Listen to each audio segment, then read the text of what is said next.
پھر اس نے اچانک میری طرف نظر دوڑائی۔ اس کی نظروں میں ایک عجیب سا جادو تھا۔ وہ مجھے بغور دیکھنے لگا۔ اس کے چہرے پر بھی ایک عجیب پرسراریت تھی۔ تم کتنے سال کی ہو گڑیا؟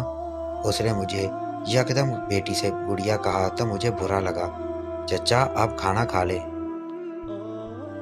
میں برتن لے کر واپس لے جانا چاہتی ہوں۔ میری بات سن کر وہ ایک بار پھر لاپرواہی سے مسکرا دیا اور کھانے میں مصروف ہو گیا۔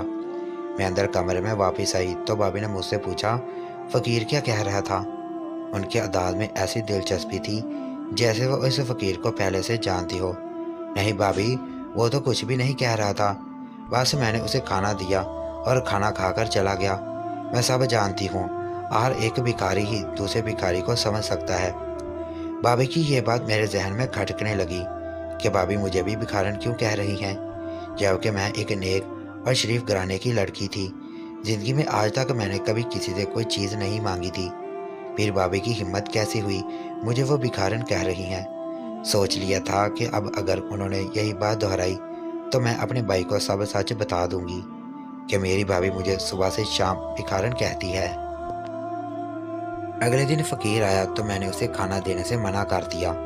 بھابھی نے مجھے کہا تم جا کر فقیر کو کھانا کھلاؤ۔ میں نے کہا بھابھی میں فقیر کی باتوں میں نہیں پڑنا چاہتی، آپ ہی نے صدقہ کرنے کا کہا تھا، ایک دن صدقہ ہو گیا، بار بار صدقے نہیں ہوتے۔ میری بات سن کر بھابھی کا منہ بن گیا تھا، کہنے لگی لگتا ہے تم نے میری بات کو بہت برا مان لیا، اسے تم ایسا کرو کہ مجھے معاف کر دو، میں آئندہ ایسا نہیں کروں گی۔ بھابھی کی معافی مانگنے پر میرا دل صاف ہو گیا، میں خوش ہو گئی۔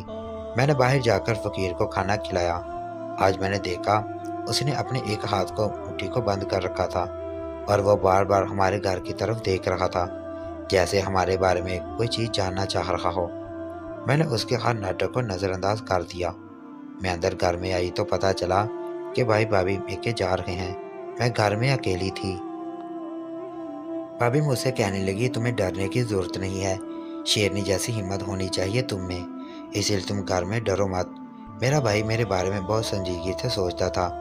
کہنے لگا سائمہ میں اپنی بہن کو اکیلا گھر میں چھوڑ کر باہر کیسے جا سکتا ہوں، یہ جوان لڑکی ہے، اماں ابا نے اس کی ذمہ داری مجھے دے رکھی ہے، مجھے اچھا نہیں لگتا کہ یہ گھر میں اکیلی رہے۔ بھابھی نے بھائی کو تسلی دی۔ یوں بھابھی تیار ہو کر بھائی کو لے کر اپنے میکے چلی گئی۔ میں گھر میں اکیلی رہ گئی تھی۔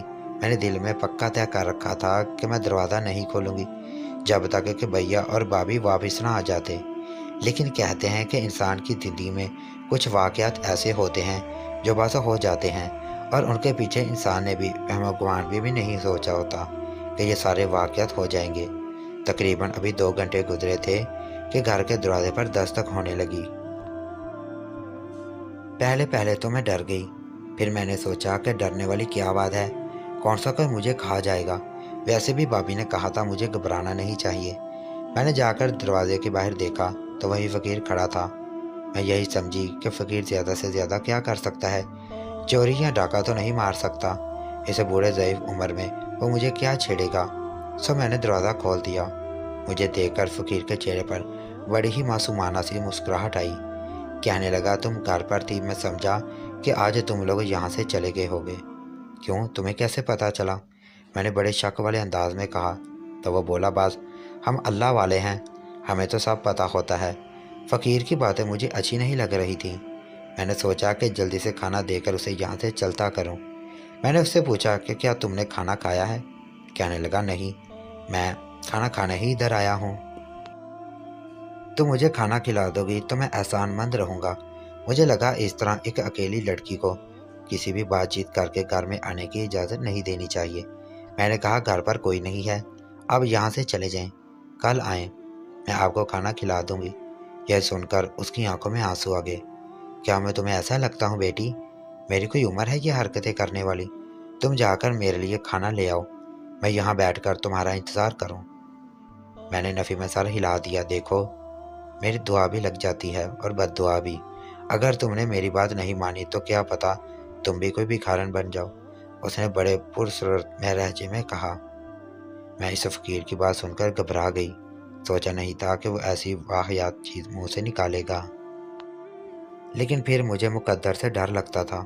میں خاموش ہو گئی۔ میں فوراً کچن میں آئی، جلدی جلدی میں نے پلیٹ میں سالن ڈالا، پھر روٹیاں لے کر چنگیر میں رکھیں اور پیچھے مڑنے کے لیے پلٹی ہی تھی کہ میرے ہوش اڑ گئے اور آنکھوں کے سامنے اندھیرا چھا گیا۔ سوچ بھی نہیں سکتی تھی کہ بظاہر معصوم نظر آنے والا یہ انسان مجھے اتنا بڑا دھوکہ دے گا اور اس کی نیت اتنی بری اور غلیظ ہوگی۔ میں کیا دیکھتی ہوں، کچن کے دروازے پر اپنے دونوں بازو چوکھٹ پر لگائے وہ آدمی کھڑا مجھے تک تک دیکھ رہا تھا۔ اس کی آنکھوں میں وحشت تھی اور اس کے ارادے صاف نظر آ رہے تھے۔ میرے ذہن میں آیا کہ میں یہاں سے بھاگ جاؤں، زمین پھٹ جائے اور میں اس میں سما جاؤں۔ بھائی بھائی بھائی گھر پر نہیں تھے، ایک اکیلا گھر، اور یہ آدمی جس کے بارے میں سوچ بھی نہیں سکتی تھی کہ یہ اپنے قدم پر بھی چل سکتا ہوگا یا نہیں۔ بظاہر تو یہ بیٹھ کر آتا تھا اور اس طرح زمین سے چپکا رہتا جیسے اس نے کبھی اٹھ کر کھڑے ہو کر زندگی میں چلنا سیکھا ہی نہیں۔ میں اب حیران پریشان اس بات پر بھی تھی کہ دروازے کے سامنے تو اس نے اپنے بھاری بھرکم وجود کو رکھ لیا ہے۔ میں یہاں سے بھاگنا بھی چاہوں تو بھاگ نہیں سکتی۔ میرا ذہن سیکنڈ کے 1000ویں حصے میں کام کرنے لگا۔ مجھے اپنی ساری ہمتوں کو جمع کر کے اس وحشی کے جال اور جنگل سے نکلنا تھا۔ پھر اس نے ایک نظر مجھے دیکھا اور کچن کے دروازے کو کھول کر اس طرح بند کیا کہ میری آنکھیں پلک جھپکنا بھول گئیں۔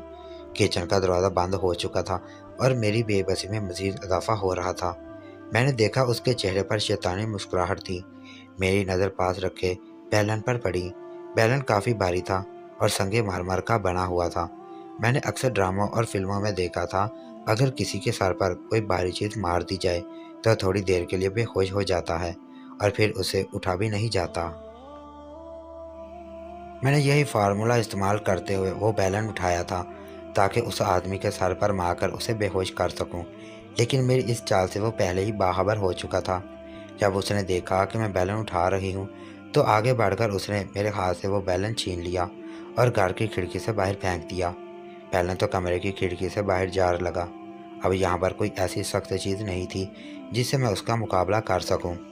میں نے 2-3 برتن اٹھا کر زمین پر دے مارے تو وہ میری اس حرکت پر ہنسنے لگا۔ بولا کہ تم کب تک یہ چیزیں کرو گی؟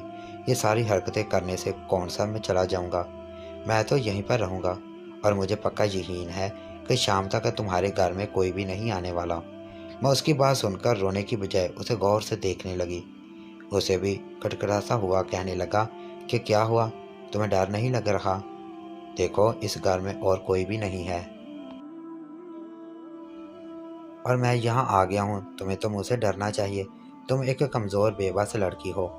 میں نے کہا کمزور اور بے بس لڑکی اس وقت تو پریشان ہوتی ہے یا پھر ڈرتی ہے جب اس کے سامنے کوئی وحشی درندہ کھڑا ہو یا پھر وہ آدمی جسے وہ پسند نہ کرتی ہو۔ میں تو تمہیں کب سے پسند کرتی ہوں۔ میری بات سن کر اس کے چہرے پر مسکراہٹ دوڑ گئی۔ اس کے چہرے کے تاثرات بدل گئے تھے اور خباثت میں مزید اضافہ ہو چکا تھا۔ میں سمجھ گئی تھی کہ وہ میری بات پر یقین کر رہا ہے۔ اس کے چہرے پر مسکراہٹ ایک طرف سے دوسری طرف تک پھیل گئی تھی۔ اچھا تو تم نے مجھے کیوں اتنا ستایا؟ تم جانتی ہو کہ میں تمہیں پسند کرتا ہوں، اور ہاں تمہیں تو بھی یہ پتا کہ میں تمہیں پسند کرتی ہوں، ورنہ بلا وجہ نوجوان لڑکی دروازے پر لا کر تمہیں کھانا کیوں دے گی؟ اتنی رحم دل تو میں ہوں نہیں۔ میں تمہاری نیلی آنکھوں پر شروع دن سے ہی فدا ہو گئی تھی، جان گئی تھی کہ یہ نیلی آنکھوں پر صرف میرا حق ہے۔ میں نے بڑے پیار سے یہ بات کہی۔ اب اس کے چہرے کا وحشی پن ختم ہو رہا تھا اور وہ کھل کر مسکرا رہا تھا۔ میں بھی تمہیں اپنے بارے میں کچھ بتانا چاہتا ہوں، لیکن پہلے تم میری بات مانو گی؟ ہاں کیوں نہیں، ایسا سنہری موقع تو ہاتھ دوبارہ نہیں آئے گا۔ میں تمہارے ساتھ وقت بتاؤں گی، جیسا تم کہو گے میں ویسا ہی کروں گی۔ کیا تم سچ کہہ رہی ہو؟ ہاں بالکل سچ کہہ رہی ہوں، اس میں جھوٹ کی تو کوئی بات نہیں۔ میں تمہارے لیے چائے بناؤں؟ میں نے یہ بات کہی تو وہ زور سے ہنس پڑا۔ نہیں نہیں، مجھے تم پر یقین نہیں ہے، اتنی خوبصورت لڑکی مجھ سے محبت کی بات کرے، میں مان ہی نہیں سکتا۔ ایسا نہ ہو کہ تم چائے کے کام میں مجھے بے ہوشی کی دوا پلا کر یہاں سے بھاگ جاؤ۔ میں ایسا نہیں ہونے دوں گا، تم بے شک راضی بھی نہ ہو۔ میں تو اپنا مقصد پورا ہونے کے بعد ہی جاؤں گا۔ اس کی باتیں اندر سے مجھے زہر لگ رہی تھی، لیکن میں نے چہرے پر دل ربا سا مسکراہٹ سجاتے ہوئے کہا، میں تو مزاق کر رہی تھی، مجھے کچن کے کام بالکل بھی پتہ نہیں۔ اگر میں گھریلو یا سنسکاری لڑکی ہوتی تو میں آج تم سے یہ باتیں نہ کر رہی ہوتی۔ میں ایسے ہی سوچتی ہوں کہ زندگی ایک بار ملے گی، اسے کھل کر دینا چاہیے، اور وہ بھی تم جیسے کسی انسان کے ساتھ۔ مجھے عام قسم کی زندگی گزارنا بالکل پسند نہیں۔ میری بات سن کر وہ ہنس پڑا اور بولا، میں بھی تو یہی کہتا ہوں کہ تم زندگی ایک بار ملتی ہے، اسے کھل کر جینا چاہیے، اچھے برے کی تمیز نہیں کرنی چاہیے۔ ہاں تم صحیح کہہ رہے ہو، چلو میں تمہیں اپنے بیڈ روم لے کر چلتی ہوں۔ میرے ذہن میں ایک نقشہ بن رہا تھا جس کے تحت میں اسے اپنے کمرے میں لے کر جانا چاہتی تھی۔ میرے کمرے کا سن کر اس کے تو چہرے پہ شمال سے جنوب تک مسکراہٹ پھیل گئی، آنکھوں میں مستی سی اتر آئی۔ ہاں کیوں نہیں، اتنی خوبصورت لڑکی مجھے اپنے کمرے میں بلائے گی تو بھلا میں کیسے انکار کروں گا؟ یہ کہہ کر وہ کچن سے نکل گیا۔ میں اس کے پیچھے آنے لگی۔